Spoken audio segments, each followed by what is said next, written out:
Hello everyone, it is Joe here from OmniPoke, the channel that brings you guys everything Pokemon. If you're looking for PTCG live codes, make sure you check out the Potown store. You can get a 5% discount on your orders using that code OmniPoke. For today's video, we are on the wonderful website Pokemon Proxies. Our very own Jack Old is behind this website, and it's a perfect one to use if you're looking to get some proxy cards to get playtesting with, or if you just want to see the latest translations on the new cards.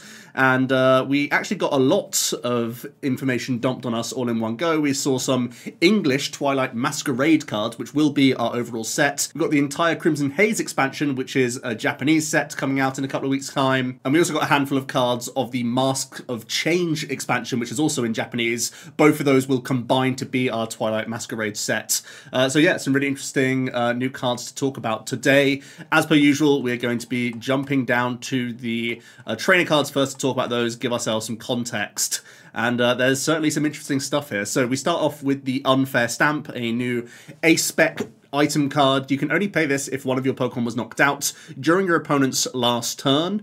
Each player shuffles their hand into their deck, then you draw 5 and your opponent draws 2. So it's a great way to disincentivize aggro and really have a nice comeback, I think, to decks trying to take an early prize lead against you. I think that's where this card is most effective, where someone has just gone through one of your dinky one prize basic Pokemon. You can find this Unfair Stamp with some tutor supporter cards, certainly, like Irida and Arven is already jumping out at me, and you can just immediately put your opponent back down to 2 cards. So it can really punish decks that don't fully establish a draw engine on their board, as well as starting to pressurize the prize race. So I think that's where this card is most powerful, which immediately makes me think that like Stage 2 archetypes, Stage 1 archetypes that are looking to have a single prize board state, give up 1 prize, can really lay the trap for the opponent to use this Unfair Stamp. Of course, there are going to be other situations in games where this is already useful, but because we're in a format already with Iono, typically the best decks in format will have some sort of onboard draw engine, which makes me think like the earlier the better. You can like get this off and really hinder the opponent before they get something going. Alternatively, similar to how we've seen like Sableye plus Countercatcher plus Iono, we could do some like Gust Unfair Stamp situations now with Boss's Orders in this card to get rid of engine Pokemon and put the opponent down to low hand sizes. So yeah, really, really decent card. I think it is in that competition with Prime Catcher and with the other A-Specs that we already have, which is putting this card at a very, very high power level, which is cool. We get Enhanced Power back. I think this is a nice thing to just have in the game. Definitely better than the Fan of Waves, which was a pretty poor card overall. I think having some more guaranteed discard is going to be quite helpful. We already have the Giacomo in format, but this is an extra way to just keep some special energy cards in check. A slightly scary card to have in the format right now, where control and stalling archetypes are quite powerful, but I do think this card has a decent chance of seeing some play. We have the Hyper Aroma item card, A-Spec, searching your deck for 3 Stage 1 Pokemon, reveal them, put them into your hand, then shuffle your deck. I suppose the Power Spike is exactly if you can hit this on turn 2, so again I'm thinking about decks that can search out these item cards like Arven builds or Irida engines that can grab this turn 2, and after you've done like your turn 1 Poffins and whatnot, you can then immediately get lots of Stage 1 Pokemon into play. The first ones that kind of spring to mind, card draw Pokemon like Curlier, Xatu, obviously Barrel's an interesting one, but also things like Metang for energy acceleration could be pretty powerful. This could be a great way to turbo triple Metang into play for like a Dialga deck. I do think it could be pretty good for Goldengo that's already playing Irida in its deck as like a 2 or 3 count. So I don't think this is powerful, to be honest with you. I think it's very, very situational to when you see the card, which makes me think it's pretty bad, unless you can have one of these great engines to make it work. To be fair to a lot of the evolution decks that are already looking to play Arven, but that's because of TM evolution, which also kind of competes with the A-Spec. So if you're getting a turn 1 Evo, do you even want the Hyper Aroma? Makes me think this is probably quite a bad card and won't see play over other A-Specs is kind of the better way to phrase it, I suppose. We have the Love Ball, which allows you to search your deck for a Pokemon with the same name as one of your opponent's Pokemon in play. This is a way worse Friend Ball because you have to have exactly the same name of a Pokemon. Maybe there's things like Radiant Greninja, which is going to be in enough decks that this is worthwhile, but very, very niche, very rare that I think this card will see much play. We have a new A-Spec tool card in the Survival Cast. If the Pokemon this card is attached to has full hit points and would be knocked out by damage from an attack, that Pokemon is not knocked out. Instead, its remaining hit points becomes 10, and then you discard the Survival Cast. So I think it kind of competes in the same space as the the Hero's Cape. Obviously, hit point buffing is quite similar to giving yourself that survivability that this tool provides. There's not that much ping pressure, much ping damage going on in the format. I suppose if this tool was to like blow up, we do have things like Horlucha, Radiant Alakazam. We have ways that we can get some ping pressure on the boards to offset this. So it's really going to come down to how many one-hit KO decks are going to be in the format versus how many like pinging decks are in the format to compare this to a Hero's Cape where you're trying to buy that extra turn, but they're basically trying to solve the same query as to keeping something in play for a turn. I think it definitely could compete with the Hero's Cape, which I think is a pretty interesting design space, honestly, and it's going to be that like meta dependent of what's the more relevant to have just natural raw hit points improvement, which I would imagine is probably the stronger right now out the gate, or to have this option. We also get the return of Lucky Helmet. It's a pretty slow and reactive tool, but it can give you some extra card draw or some Iona protection as well in format, so it's somewhat worth noting for decks that can't really afford to have much of an onboard draw engine, things like the Future Box deck, which are at the moment using things like Gift Energy. The Lucky Helmet's kind of in that same space where you're trying to give yourself non-Pokemon based draw power to see yourself through games. We have a few interesting supporter cards. We have the Caretaker, draws 2, and then if there's a community center in play, you shuffle this card back into your deck. Very bad draw option. Next up we have Lucian. Each player shuffles their hand and puts it to the bottom of the deck, and then you both flip a coin. If heads, that player would draw 6. If tails, that player would draw 3. It's essentially a longer, wordier version of Illimer, which was a very bad card in the game. On average, this is less disruptive than a Judge effect, because on average your opponent is getting 4.5 cards, but as we know, just the way the coin flip actually goes, sometimes it can be very disruptive by being a -1 to Judge, sometimes they're going to get off scot-free with a 6-card hand,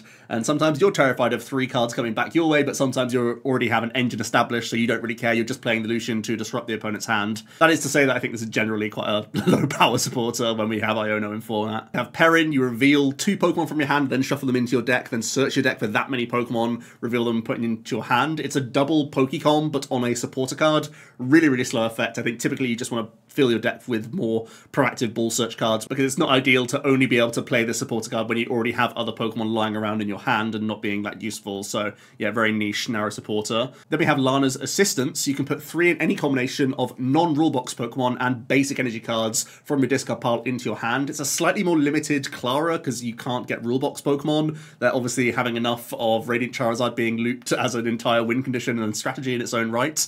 But there are situations where this is more powerful than Clara. If you want to play a deck that could, in some situations, want to get 3 energy back, or in other situations want to get just all 3 Pokemon back, this is comparable to Clara in a lot of ways. I think this will see a lot less play because it does have that rule box notation on it, which is much less flexible, but it could be useful for some evolving decks, certainly. Next up we have Community Center. Once during each player's turn, if they've played a supporter already from the hand, they can heal 10 from each of their Pokemon. We have a few different ways that we can do this sort of like a mass heal effect right now. We have Champs Fest, we have this, we have the Moonlight Hill option for Gardevoir players as well. I don't think any of them are all that powerful, right? And I don't really foresee many decks right now in the format requiring this sort of effect. Next up we have Boomerang Energy. As long as this card is attached to a Pokemon, it provides colorless energy, and if it's discarded by the effect of an attack of the Pokemon this is attached to, you get to reattach this onto the Pokemon after attacking, which is kind of interesting. I had a quick scout to see if there are any major players in the game right now that could really take huge advantage of this, and it doesn't look like there is one, so it could just be a lying in wait style card for us right now. A good one to have in format, certainly, similar to the old Fire version, which was Burning Energy from many years ago now. So yeah, it's a cool addition to have in the format, but I don't see any obvious immediate potential. Jumping to the trainers from the Mask of Change expansion, we have the Bug Catching set, which is an item, not a supporter card, but you look at the top 7 cards of your deck, and you can choose 2 in any combination of grass Pokemon and basic grass energy you find there, reveal them, put them into your hand. This is actually a really, really powerful item-based effect, because first of all, it can be a means of just +1ing from the top 7, but we've also had like supporter cards like this in the past, like Bill's Analysis, we've had Candice as well, more recently for the water stuff, so this is a really powerful effect to have on an item card, and there's actually a decent amount of grass support going into this expansion, especially when we look at Ogerpon in a moment, so I think there's a lot of reason to like this item card. I could easily see it it being a 4 of in an Ogerpon base deck, if that's ever going to be a thing. Could be cool for some evolving grass stuff as well in the format, so very, very powerful item card, actually. A big push for the grass type, which was eventually always going to happen because we know that Charizard EX has been around for a decent amount of time now, so this is a great and elegant way to give grass a pretty nice buff, I'd say. Next up, we have Kieran, a support card, which allows you to choose one of the following: either switch your active with one of your bench Pokemon, or during this turn, your Pokemon's attacks deal 30 more damage to your opponent's active Pokemon EX or V. So essentially, they've stapled a optional switch onto a Leon supporter. Obviously, this is only targeting EXs or Vs, but that's generally the thing you need to push into one-hit KO range against. I'm really happy to see this card come back in the format. It's firstly amazing to see more supporter-based switching cards to have in the deck, because there are still going to be the Great Tusk and Snorlax archetypes to bear in mind, so having this plus Palpad within your deck list is a relatively low risk, low commitment means of having a much better time into these sorts of stalling approaches, which is fantastic, especially because these sort of situational supporters have popped up every now and then to push yourself into one-hit KO range. Definitely looking at things like Charizard, have loved seeing an extra 30 damage modifier to get yourself one turn earlier with that Burning Darkness option. So having this one supporter for being potentially a damage mod that can win like mirror matches, but also a card that can help out against the control matchups, makes it a much more valuable card and probably makes it into decks just because of that extra versatility, that you're good enough in enough matchups to be worth considering. And we know that there's a lot of cute math you can do with this plus 30 bonus, which is a really decent chunk, to be honest with you. So yeah, really impressed with this card, and I think it will be making it into deck lists due to the nature of controlling archetypes having pretty high tier status for the next few months. Next up, we have Carmine. It's a pretty interesting supporter. It discards your hand and draws 5, but if you went first, you can play this during your first turn. So it does give you potentially extra dig into the deck to give yourself just more reach to get set up in the game. There's an option to play 4 Carmine, 4 Research in a deck that has lots of discard synergy, which is kind of interesting to me. And this is another alternative to Squawkabilly EX, possibly, where you're a little bit worried about having that liability in play for the remainder of the game, and the fact that we no longer have VIP Pass, it's kind of harder to find that Squawkabilly, so possibly having some Carmine in your deck list is an alternative to this. It's obviously taking up a lot of deck spots to try and make it happen, but it's a great way to give yourself a bit of an extra push just towards those early game ball search cards. So I'm not sure, once again, which archetypes necessarily want to immediately jump at this opportunity, but I can definitely foresee decks that want that extra push in terms of discard synergy cards would look towards this supporter effect. Then we end on a really interesting item card, which is attempting to stitch together and possibly form in its own right an Ogerpon EX based deck. You can choose a Pokemon EX in the discard pile that has Ogerpon within its name, and then switch it with one of your EXs that has Ogerpon in its name. So you're doing a Ogerpon for Ogerpon swap with the board and the discard pile, and then all other effects remain on the new Pokemon, and all cards attached as well. So we have a direct comparison in the format already with the Thornton, which is a supporter version of the Ogre's Mask, and transferring this into an item could make a really flexible archetype. And I'm actually really excited about the Ogerpon EX approach, and if it could become a deck, I think it's pretty exciting because there are some pretty powerful EXs here, and I think an item like this could be a really good build around to give yourself type coverage, versatility in attacking threats, and potentially some really good tempo attacking lines available to you if you're converting from the grass Ogerpon into some of the other Ogerpon for early game attacking options. So I think, yeah, really, really powerful. So with that, let's actually jump straight to the Ogerpon, because these are, as a package of cards, quite an interesting one to have in mind, and I think the Ogre's Mask really makes that somewhat of a deck. So getting into the Ogerpon EXs then, we have 4 different ones here. All have that Terrastal inbuilt mechanic, so they can't be hit on the bench, which is kind of nice. They all share a 1 retreat cost and 210 hit points. We'll start with the grass one, the Teal Mask Ogerpon EX. Its ability is Teal Dance. Once during a turn, you can attach a basic grass energy from your hand to this Pokemon, and if you did, you can draw a card. So immediately you're getting a nice refund on energy. It's actually really good to cycle energy cards because firstly, this is on top of your manual attachment for turns, so this is giving you energy acceleration, and it's giving you cycle through the deck. It's actually really easy to gain access to your energy cards with Earthen Vessel in format. Also, the bug catching set that we just looked at actually is going to be really good for a deck like this, where you can look at that top 7, try and find multiple Ogerpon EX as well as lots of energy cards, so that you can just start churning through the deck. I can already foresee a really item heavy based build using lots of these basic Ogerpon, 4 copies of the mask, energy switches, the bug catching sets, Earthen Vessels, Pokestops, that sort of stuff coming together here, where we can see a lot of cards in our opening stages, especially with this ability that we can use on multiple Teal Mask Ogerpon, of course. So you could end up with, 4 or 5 energy on that first turn of the game, just with the turn attachment and lots of Teal Dances if everything goes your way. That's a lot of energy acceleration and should not be slept on. It also has a pretty reasonable attack. It's not fantastic, but we're a grass type, so it does suddenly become quite relevant. The Myriad Leaf Shower attack for 3 grass energy deals 30 plus 30 more for each energy attached to both active Pokemon. So the good news is, for the 3 energy attack cost, you are knocking out a Charizard EX that has got 2 energy already established on it, and into a bunch of other stuff. You're going to be quite comfortably 2-shotting. So even though that 3 energy attack cost does seem high, if we're constantly Teal Dancing and already looking to have energy switch within the deck list, I think it's low-key quite efficient. So I'm really excited for this one as the sort of core engine of the deck that we'll use to springboard into our other Ogerpon EX for our optional attacks or our type coverages or whatever else we need. This is the one that stitches it all together. I suppose it's worth noting that there is also the Gardenia's Vigor option for the Teal Mask Ogerpon being a grass type, but I don't think it's going to be a direction that we look towards. I think because we're constantly going to be Teal Dancing grass energy from hand into play anyway, it kind of overlaps with the Gardenia's Vigor and what that's trying to achieve. I'd much rather be digging deeper into the deck with things like research instead, but just something that I know people will pick up on. Then we have the fire type Ogerpon, the Hearthflame Mask. We have the Wrathful Heart attack for fire and 2 colorless. We deal 20x the amount of counters on this Pokemon, and then we also have the Dynamic Blaze attack for 3 fire energy. You deal 140 base, however if you're attacking into an evolution Pokemon, it does an additional 140 and you discard all energy from this Pokemon. 280 is still a fantastic number to be hitting right now. There's still going to be a decent number of V-Star Pokemon in format, so this Ogerpon does hit a very solid number. It's difficult to see this one weaving into like an Ogerpon based deck unless we're going crazy like Magma Basin and Mela possibly even as a supporter within the deck list.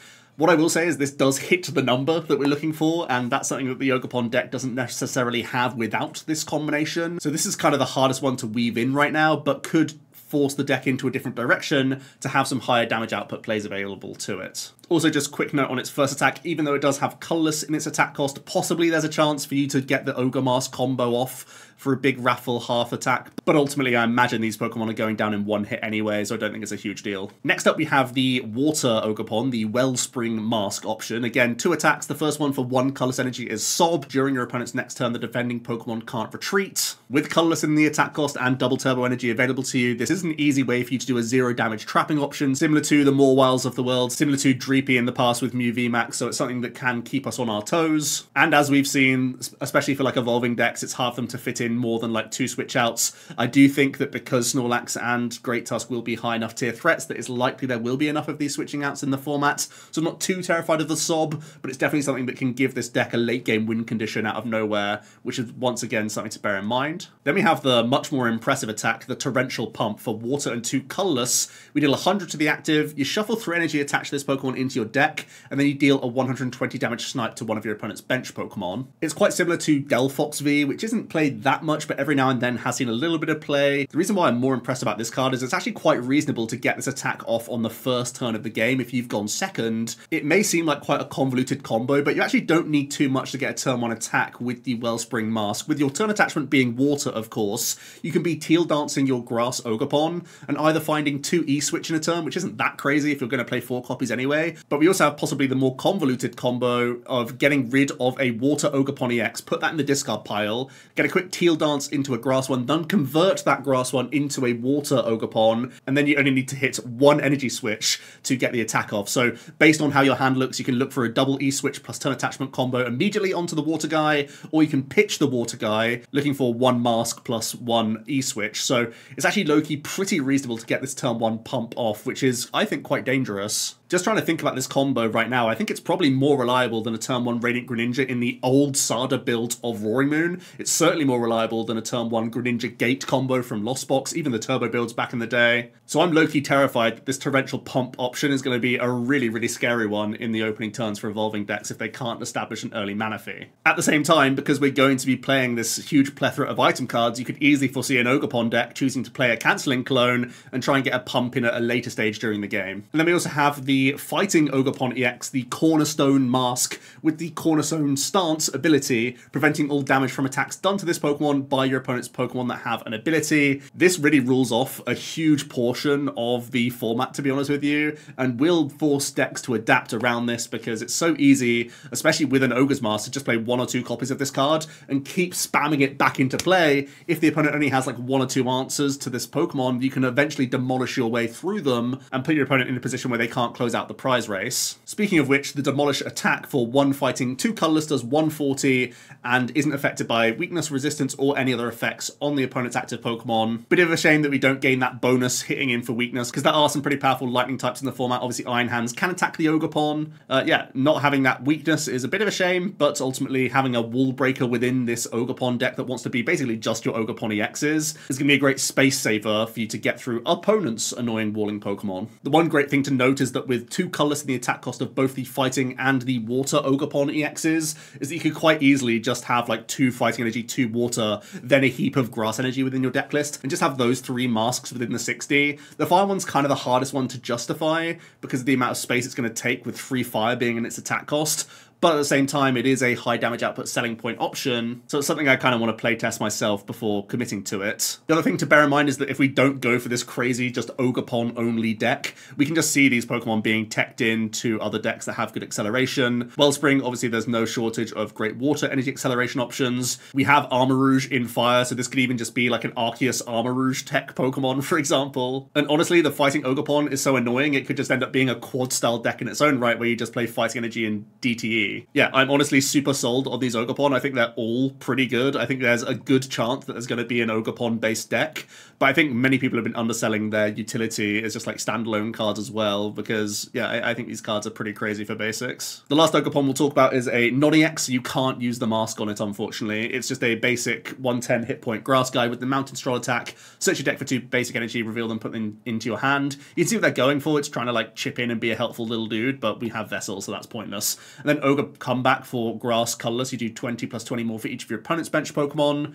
Yeah, like we don't need a basic wall breaker. We have this guy doing it for us anyway. So if we're making like an Ogerpon deck, I don't think this guy makes it in. There were 4 Pokemon from the Mask of Change set that I'm going to look at as well. There's a Stage 1 Sinistra. There was 70 hit points, grass type with the Cursed Droplets attack. You put 4 counters on your opponent's Pokemon in any way that you like. Then we have the Matcha All Out attack, discarding up to 3 grass energy from your Pokemon in play. So we cap out at 210. It's not a great threshold of damage, but it's a single prize grass guy, so bear that in mind. And it possibly could be another synergy for the Teal Mask Ogerpon. If we just have these as like a potential like draw engine, and then we can just keep spamming the Matcha All Out turn by turn, it's something that we have going on. And there's also a Sinistra EX that we'll look at in a moment as well. We have Monkey Dory, a psychic basic with 110 hit points. It has the Adrenaline Power ability. Once during your turn, if this Pokemon has any darkness energy attached to it, you can move up to 3 counters from one of your Pokemon to one of your opponent's Pokemon. It's actually a pretty decent damage modifying card if you can have some Pokemon that can be tanking, or some archetypes that can self-damage, like Gardevoir, for example, which is already looking to play things like Earthen Vessel in the post-rotation format, so it's not too much of a stretch to think that you could play 1 Dark Energy, 1 Monkey Dory to have this option to just push you into 1-hit KOs. So in that in mind, it's kind of an interesting option. I also think it could be cool for Arceus decks. I know your opening attachments are going to be on other things, but if Arc is powering up V Pokemon, you could float a Darkness Energy at some point in the game onto Monkey Dory, and as we've seen with like Radiant Alakazam in the past, it can also be used to help push into 1-hit KOs. So I think there might be a few situations where this is reasonable, because this effective damage mod is actually really, really solid in the game, but it's a little bit of work to firstly fit it in your deck list that aren't consistency cards, but also find situations within the game where you can float an attachment. It's not all that common, to be honest with you, because we're so reliant on having a back and forth with our attackers, but this actually is a really powerful ability if you can get a few uses of it during the game. We've then got the Pheasantipity. It's a basic psychic Pokemon with the Adrenaline Pheromones. Once during a turn, if this Pokemon has any dark energy attached to it, and if any damage is done to this Pokemon by attacks, flip a coin. If heads, prevent that damage. It's actually a really annoying ability on a basic Pokemon, because it doesn't really take much for you to re-establish them. Just with an energy card, your opponent's having to flip coins to even get any prizes. So it's a surprising kind of like pain in the neck card to deal with if we want to go down that kind of direction. And then it kind of leads into the Energy Feathers attack. For 1 Psychic, you do 30x the amount of energy attached to this Pokemon. So you are going to be having to commit a lot. There is luckily some really good Psychic acceleration within the format, so you can do a decent chunk. Maybe end your turn on a turn attachment of Darkness Energy. Maybe this is a new way of playing Gardevoir all over again, where you have like 2 or 3 Darkness Energy in the deck and then have supporting cast of lots of Psychic Energy in there. We're going to be spamming the pheromones onto this guy, have one of these in play as well. That could be a pretty interesting concept, where this is a really frustrating Pokemon to have in the active, constantly forcing your opponent to have Gust. And even though it doesn't do a huge chunk of damage, it can do enough to be a pain for the opponent, especially if you have one hit KO potential from some of your other attacking Pokemon. It also hits Psychic Weakness, which is once again becoming relevant because there's a Greninja EX, which is a fighting type Terrestrial Pokemon in the next expansion as well. So it's actually relevant again to be a Psychic Pokemon and hitting for weakness. That's actually something you could think about. I think these are low-key, like, not as bad as they look on first glance. When I first read these, I thought they were both junk, but I think there might be applications for these Pokemon. Maybe these two together in a deck could be pretty interesting. Then we also have the Okidogi here, a fighting type with 130 hit points. Also has the Adrenaline Power ability, where once during a turn, if this Pokemon has any Dark Energy attached, it gets plus 100 hit points and deals 100 more to your opponent's active Pokemon. For 2 fighting, you just have a 70 vanilla attack. Fortunately for Okidogi, we do have Luminous, so technically for 2 energy, we could be doing 170 as a 230 hit point basic. It's pretty okay. The damage output's still not that great, and 230 is not actually that tanky either. Even though you are a pretty buff 1-prize Pokemon, there's not much of a selling point here. I think these 2 psychic ones are probably the more interesting of the 2 in terms of applications going into the next format. Let's jump to the top then and finally talk about some of the Crimson Haze cards. We'll first talk about Ariados, which is a stage 1 grass type with the ability Big Net. Your opponent's active evolution Pokemon's retreat cost is 1 more. Similar to the Spidops EX, but obviously a single prize option with the limitation of only hitting evolution Pokemon for some trapping. Could be a reasonable Pokemon to include if you are looking to have some stalling or item locking approaches.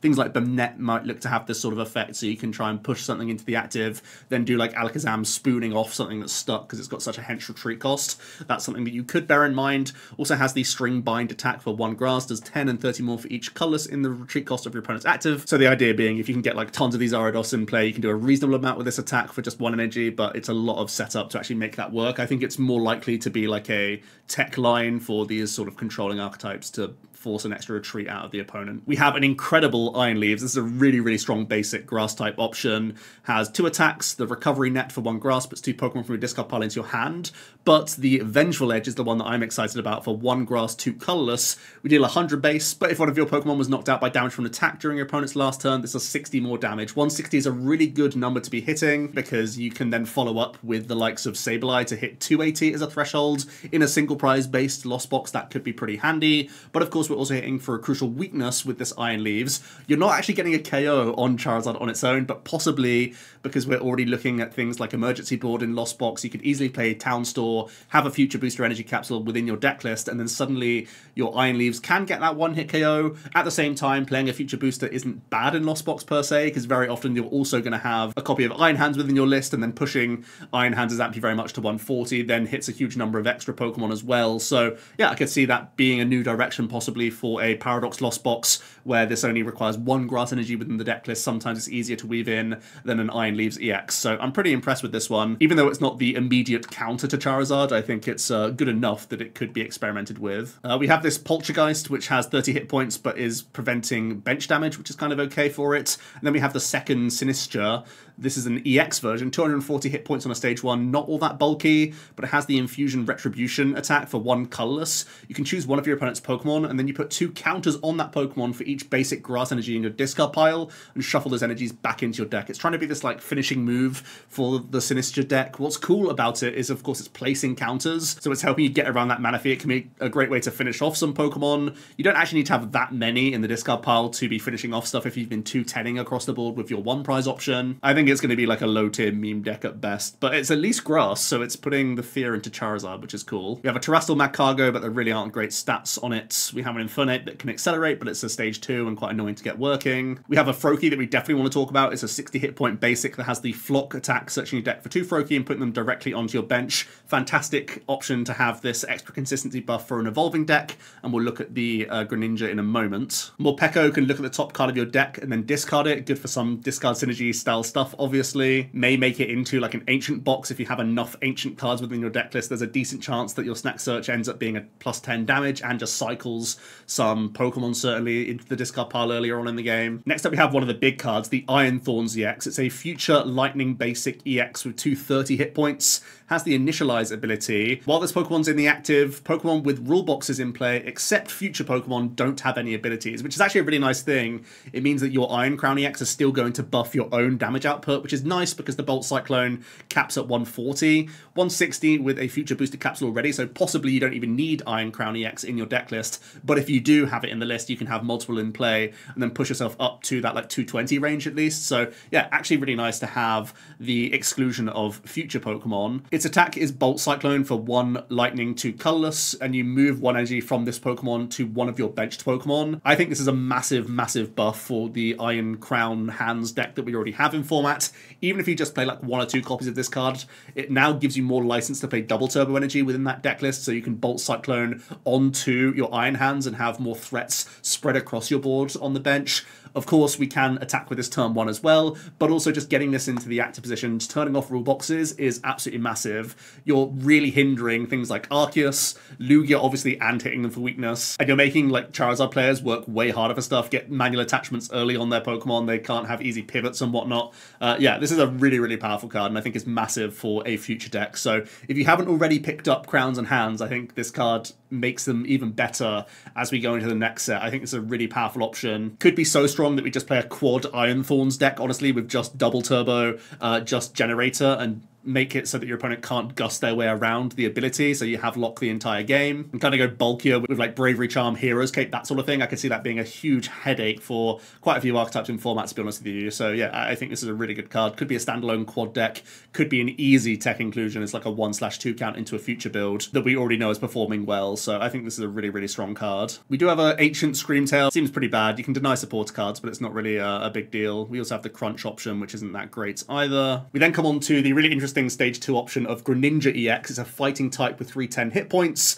and 2 attacks. The first is Ninja Blade for 1 water energy. We deal 170, and we can search our deck for any card and put it directly into our hand. 170 is not a great number. Obviously, you're pushing through everything single prize and you're looking to 2-shot most things. It's nice that your fighting type coverage means you can 1-hit KO Arceus V-Star, and it's somewhat relevant that a maximum belt could push you into 220 to at least get through Chien-Pao early. It's obvious that tutoring 1 card is always really good. It's obviously a retroactive style thing, but it means that you have a play lined up for the following turn, always incentivizing your opponent to play Iono over other supporters as well, which kind of protects your bench a little bit more. It's likely that you're just going to have Bibarel as your backup alongside this Greninja. You probably don't need Pidgeot like you see with the Charizard deck, so it means you're kind of more in control of your prize race as well. There's a lot that I like about this first attack already. Then we also have the duplicate Barrage attack for 1 water, 2 colorless, discarding 2 energy from this Pokemon and dealing 120 to 2 of your opponent's Pokemon. This can go active, but of course we're also looking at targeting our opponent's bench at times. Essentially, we have the return of Rapid Strike Urshifu VMAX, which is kind of interesting. It's literally just rotated and we get it in a new 2 prize form. Yes, it's a stage 2, but its attack costs are very efficient. We have inbuilt consistency with its first attack,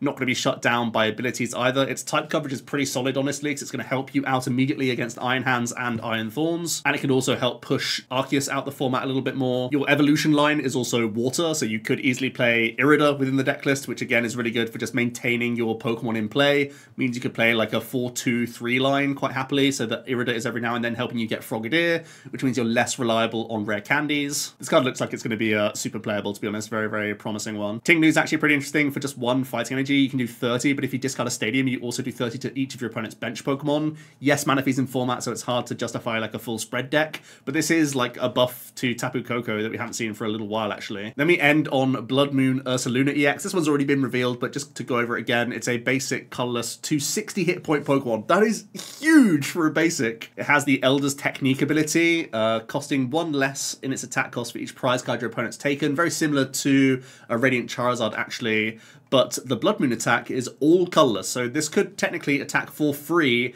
if your opponent only has 1 prize card remaining, and it deals 240. And this Pokemon can't attack during your next turn. So essentially now we have a universal Radiant Charizard, which is a really scary concept, actually. It's great to see it on a colorless Pokemon, so it is so splashable. That high hit points as well could be pretty decent alongside Iono. The opponent has to have committed something already onto their bench to deal with this guy in 1 hit, otherwise they could try and get a couple of attacks in with Blood Moon. I think it's obviously significantly weaker than Radzard, because part of the reason why we like Radzard in the format is you can throw a 1 prize active whilst playing a hand disrupting option, so even if a Radzard goes down, you forced a 1 prize to offset race, and Blood Moon can't really do that. But in a similar vein, possibly we just put a hit point tool onto this Pokemon and it tries to achieve a similar effect. So yeah, really, really dangerous, powerful card. It's so splashable. It's such a, like an easy, I can justify this in decks type card. And I think it's mostly a good check to basic attacking decks as well, where they're often going to have low damage output but high tempo. So having the option to come back at them, hit that 240, which is important for all basic EXs essentially, and having this high hit points on your own end definitely gives them something to worry about. Lots of cool cards then. In summary, let me know your thoughts on the Ogerpon deck. Have I been overselling it? Do you think these cards aren't all that good? The general sentiment I've seen around these is that they're like interesting but not that good, whereas I think these are like cracked, to be honest with you. I really think they're going to be the basis of a really, really strong deck. So I'll hear your thoughts down below. What are your favorite cards? What are the most interesting ones? Which ace spec do you think is going to be the best coming out of this set? I'll hear it all down below. Thanks so much for watching. Check out Pokemon Proxies, and I'll see you tomorrow for another video. Cheers.